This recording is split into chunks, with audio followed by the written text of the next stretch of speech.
الحمد لله رب العالمين وصلى الله على نبينا الأمين وعلى آله وصحبه أجمعين أما بعد. On continue à la suite de l'alphabet avec le cours numéro 9, une nouvelle lettre qui est la lettre Nun. La lettre Nun qui est le son N, pour le comparer en français avec le N. Donc ça sera N comme ceci. La lettre Nun s'écrit comme ceci de manière isolée avec un point en haut. Toujours reconnaissable la lettre Nun avec son point en haut. Et la lettre Nun s'écrit comme ça, de manière isolée, au début du mot, au milieu du mot, et même à la fin elle s'écrit comme le ba, comme le ta, comme le tha, si ce n'est que le Nun est reconnaissable toujours avec son point en haut. 2 points en haut, ce sera ta. 3 points en haut, ce sera tha, comme on verra plus tard. Donc le Nun, avec l'annexion toujours des voyelles et des prolongations. Na, nu, ni. Nan, tanwin fatha, sa particularité qui s'écrit toujours sur le alif. Donc je répète souvent les règles précédentes des fois qu'on a vues pour pouvoir bien les assimiler. Le nun avec le tanwin dhamma, donc ça fait nun, nan, nun, nin. Les prolongations, donc quand on a une prolongation, forcément on n'a pas d'accent sur la lettre qui est précédente. Donc si on n'a pas d'accent sur la lettre précédente, forcément une prolongation après. Donc na, nu, ni, na, nu, ni. Premier mot, jannatun. Jannatun, qui veut dire jardin, paradis. Jannatun. Jannatun. Donc, shedda sur le nun avec le alif et le tamarbuta. Tamarbuta avec ses 2 points en haut, ça nous rappelle le ta. Donc, jannatun. Naubatun. Naubatun. Naubatun. Donc là, un accent sur le nun. Donc, on sait que le waw ou la lettre suivante n'est pas une prolongation. Parce que le waw est précédé par un accent. Et il y a une soukoun là-dessus. Donc on tombe dessus. Naubatun. Nisyanun. Nisyanun. Donc le ya, pas d'accent. Donc forcément une prolongation. Et ce sera le alif et le nun. Nisyanun. Le nun au début et le nun à la fin. Ici on a vu que cela c'est le alif ou la hamza prolongée avec un alif. Prolongée, c'est une prolongation. Donc c'est on l'a vu. Amalu. Amalu. On enchaîne avec le nun hamza. Hamza soukoun sur la hamza. La hamza qui ne s'attache jamais, enfin qui s'attache des fois, mais là ne s'attache pas plutôt, avec le kaf et le lem.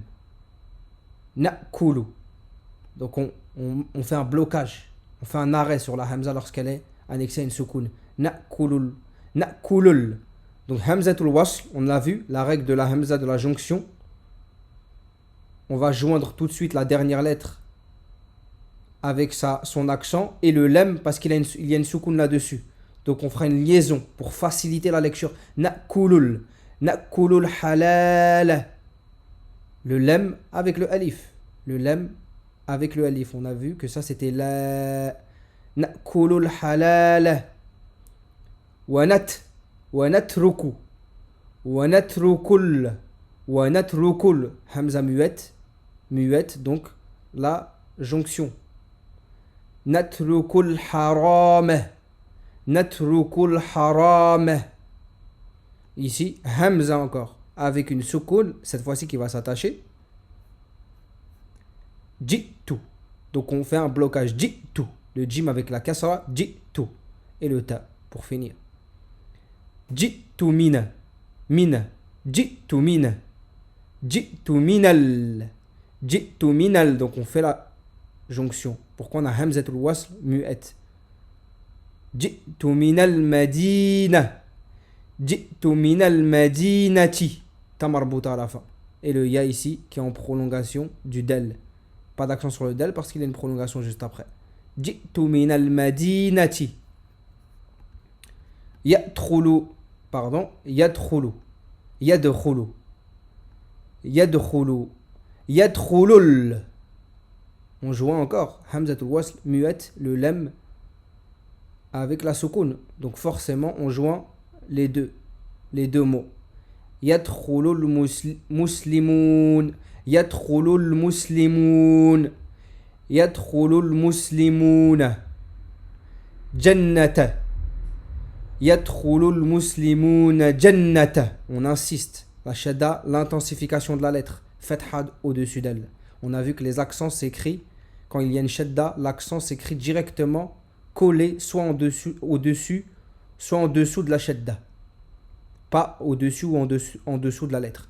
Jannatal khuldi. Jannatal khuldi. Jannatal khuldi. Donc on décortique à chaque fois et ensuite on fluidifie une fois qu'on est à l'aise. Comme toutes les boucles, celle du noun ne s'écrit qu'à la fin du mot. Donc ça on l'a vu, c'est la manière de s'écrire comme ça à la fin du mot. Et un petit rappel sur la hamza plus le alif. La hamza plus le alif, c'est une vague comme ça. Donc ça fera la hamza, ici le petit signe, plus le alif. Et on a vu que la hamza, peu importe son support, peu importe le support sur lequel elle est écrite, que ce soit un alif, que ce soit un waw, tant qu'il y a une petite virgule comme ça, la hamza, ce sera a ou i. Ou a ou i. Na'kulul halala, na'kulul halala, wa natrukul harama, na'kulu. Donc là, il n'y a que des annexions. Donc il faut se familiariser avec la jonction et hamzatul wasl, la hamza muette. Car souvent dans les phrases, on fait des liaisons comme ça. Donc c'est normal qu'il y ait des blocages au début. Donc c'est important de voir la hamza et ses particularités. Na'kulu. Na'kulul halal wa natrukul haram. Et al-madinatu.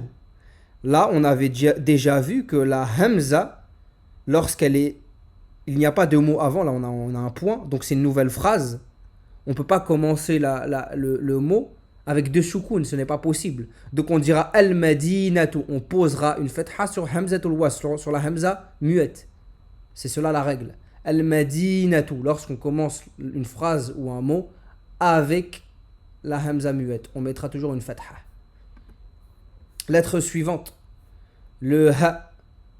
Le ha. Le ha, à ne pas confondre avec le mim. Il ressemble un petit peu avec le mim dans sa manière de s'écrire, mais il s'attache aussi avec ce qui suit. Mais le mim n'a pas de petite boucle à l'intérieur, comme ça. Donc n'hésitez pas à faire la comparaison avec les deux.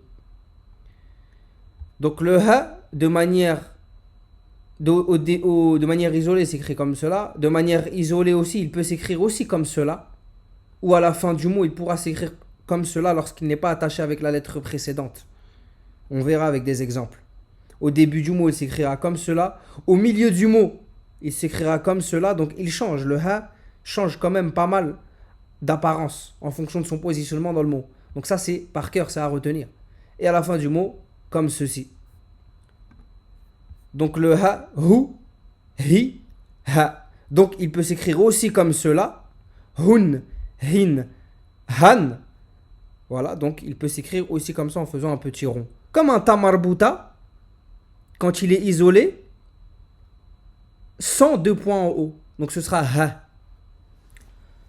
Ici, les prolongations, hu, hi, ha. On a vu la lettre nun avant, et le ha qui s'écrit comme ça au milieu du mot. Nahrun, nahrun. Le ha avec la shadda et la fatha. Bahhaja, bahhaja, bahhaja. Donc le ha c'est bien le son ha comme ça et non pas ha comme on a vu, mais ha. À ne pas confondre les deux lettres. Bahhaja. Si c'est un jim avec le point au milieu, s'il n'y aurait pas eu de point, ça aurait été ha. Et si le point aurait été au-dessus, ça aurait été kha. On l'a vu. N'hésitez pas à faire la révision des lettres précédentes qui a été vue. Bahhaja. Haw. Hawdajun. Haoudajun, le jim il est encore isolé. Ici il est isolé parce que le del ne s'accroche pas avec la lettre qui suit. Le waw aussi. Haoudajun, soukoun sur le waw, précédé par un accent qui est une lettre qui a un accent, donc forcément ce ne sera pas une prolongation, ce sera le waw directement avec la soukoun. Ici, hay'atun, hay'atun. Donc là, hay, on décortique. Il y a le ya avec la soukoun, donc on s'arrête là-dessus. Hay, pas hayya ou hayyou, hayyi. Et ensuite, il y a une hamza avec une fatha, donc on dira e. Donc hay'a et le tun, hay'atun. Ensuite, hal,